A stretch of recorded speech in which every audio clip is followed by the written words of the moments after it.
girl gang, it's Dr. Joy here and you are watching Delivering Joy MD. Today I'm excited about this new series that we're going to be doing because I get so many questions about this, and that is abnormal periods. So make sure you keep watching because we're going to get into this today.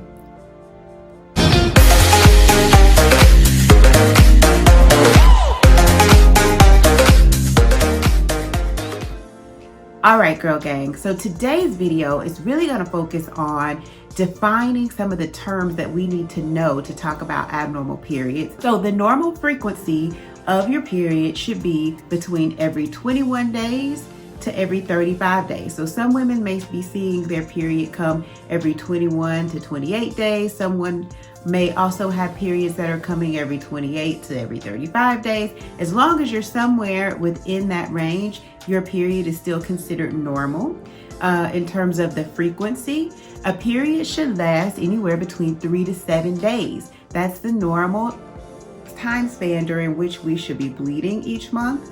So if it's lasting shorter than 3 days or longer than 7 days, there may be something abnormal happening. In terms of the amount of blood loss that you should lose over that 3 to 7 days, is pretty surprising. I know I was surprised when I learned this as a medical student, but I want to kind of give you an idea. The amount of blood that we should be losing during our period is actually about 80 milliliters. 80 milliliters. And this is based on the recommendations by ACOG. So that's a third of a cup. So these are my measuring cups, and I should not be losing more than enough blood to fill up this cup. So that's pretty interesting, and a lot of women don't know that. And the reason that I bring this up with women all the time and that I have these measuring cups in my office is because a lot of women are losing a lot more blood than that, and that can be a sign that there is something abnormal happening that we need to look into and address. So let's talk a little bit about abnormal bleeding. So 1 out of 3 visits to my office and to all gynecologists worldwide is because women are having abnormal bleeding. So this is a big deal. So today let's work on our definitions so that you understand what's being said, what's being written. If you live in the United States, we just recently passed the Cures Act, which means that you as a woman should have access to all of your medical records. You should be able to read what doctors and nurses are writing in your chart. And you should also have access to all of your medical health diagnoses. And so it's really important that we start to develop what's called health literacy. And that means that we understand the terms that are being used about us and the diagnoses that are being put in our chart. When it comes to abnormal bleeding, one of the most common diagnoses is what's called menorrhagia. Menorrhagia. And menorrhagia basically just means heavy periods, okay? So when we are talking about heavy periods, we're going back to those measuring cups and saying, hey, I am losing more than that third of cup of blood during my period. So if you have menorrhagia, it means that you're bleeding too much. Metrorrhagia is basically bleeding in between periods. So if you have bleeding between your normal cycles, that's called metrorrhagia. Polymenorrhea is basically having periods that are coming less than every 21 days. So if your period is coming every 18 days, you have polymenorrhea. And then oligomenorrhea is a period that is coming less frequently than every 35 days. So say if your periods happen every 42 days or every 45 days, then you have oligomenorrhea. So these are all terms that we want to be able to understand, especially as we begin to take power back and take control of our medical records and try to be able to understand what's happening in those medical records and what's happening in our doctor's visits.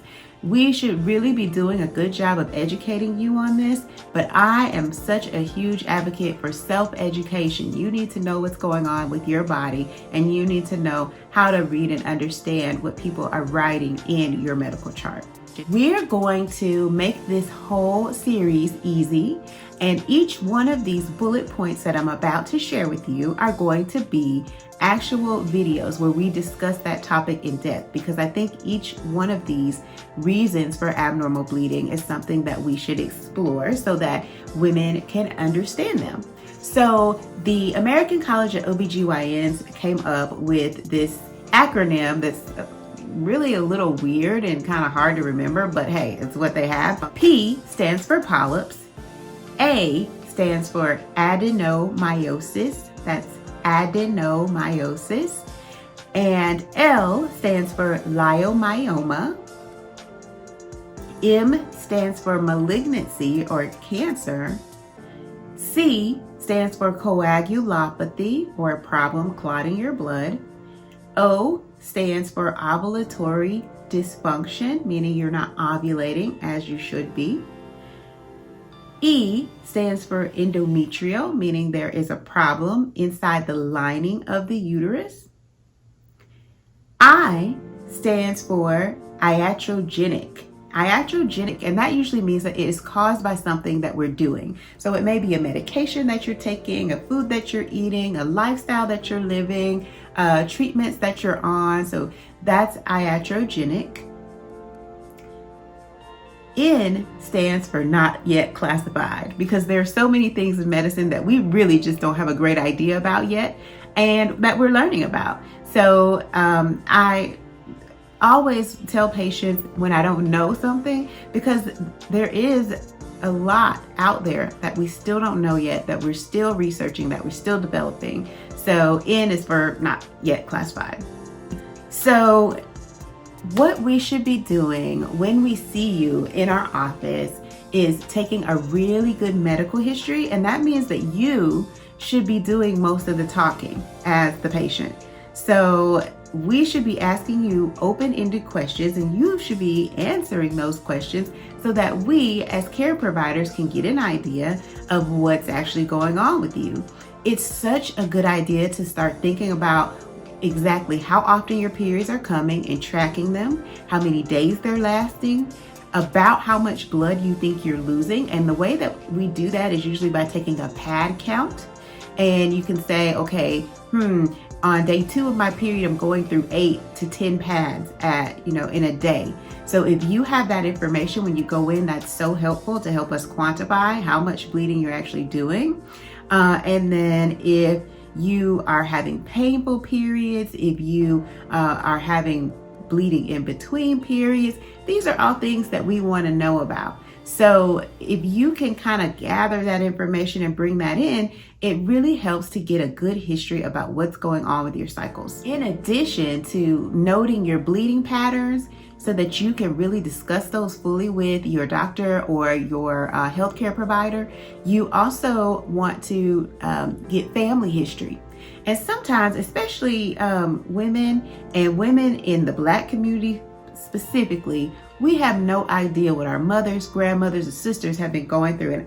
And I find that to be, it's kind of a taboo subject to talk about your female parts, but it's really important to ask those questions. That's how we get history that we need to know about in terms of not only abnormal periods, but breast cancer, colon cancer, ovarian cancer, cervical cancer, uterine cancer. These are all things that we should know about. So start polling your family members who may have also had abnormal periods and find out what's been going on with them. Often I see women who have families who the entire family has had a hysterectomy because they've had large uterine fibroids or leiomyomas.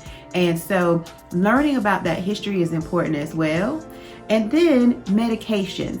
Make sure that you are able to list all of your medications that you're taking, how much of that medication you're taking, and how often you're taking that medication. So I hope that this video was helpful just to kind of give you a brief overview about abnormal uterine bleeding. As I said, I'm going to be doing a separate video on each of the palm-Cohen things that we listed today so that you can get a good idea for what each of these conditions entails and for how it's treated. If you've got a particular abnormal bleeding problem that you want me to discuss during this series, make sure you put it in the comments. If you've been struggling with this for a long time, comment on it. I'd love to engage with you on it. Make sure you like this video and subscribe, and also share with your girl gang, because all women need this information. I'll see you on the next video, girl gang. Peace.